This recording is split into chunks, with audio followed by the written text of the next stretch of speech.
श्रेया कालरा और आकांक्षा चौधरी में हो गई है जमकर लड़ाई। आपको बता दें कि लॉकअप के लेटेस्ट एपिसोड में आपको देखने को मिल रहा है कि यहाँ पर जो श्रेया कालरा हैं उनकी बहुत ही धमाकेदार लड़ाई हो गई है आकांक्षा चौधरी के साथ। आकांक्षा चौधरी के साथ लड़ाई इतनी ज़्यादा बढ़ गई कि हाथापाई पे दोनों आ गई हैं, लेकिन बाकी के कंटेस्टेंट जो हैं वो यहाँ पर श्रेया को और साथ ही आकांक्षा को संभालने की कोशिश करते हैं। जहाँ पे अब खाने को लेकर तो बवाल हुआ ही था, वहीं पे अब आपको आकांक्षा चौधरी की एक ऐसी इमेज दिखाई पड़ रही है जिसमें आकांक्षा बहुत ही ज़्यादा यहाँ पर गुस्से में नजर आ रही है। आकांक्षा चौधरी का जो गुस्सा वो काफी ज्यादा हद तक बढ़ गया है।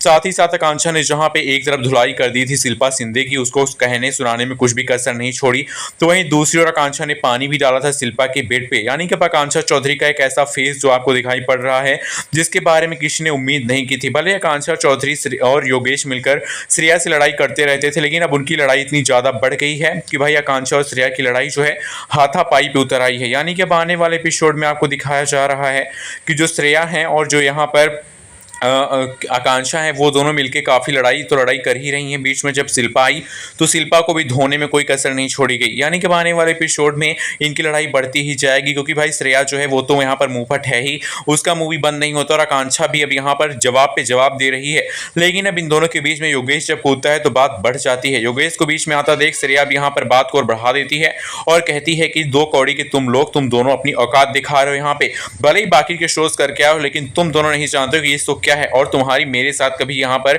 आमना सामना मेरे साथ हुआ ही नहीं। अब यहाँ पर इसी बात को लेकर आकांक्षा गुस्से में आ जाती है और कहती है कि तुम अपने आप को क्या समझती हो, तुमने यहाँ पर ये जो कार्ड तुमको मिला इसका मतलब ये नहीं कि एक्सेस कार्ड लेके तुम किसी के ऊपर कोई भी हक चलाओगी। आप बताइए कमेंट करके कि आप क्या कहना चाहेंगे इस टॉपिक के ऊपर।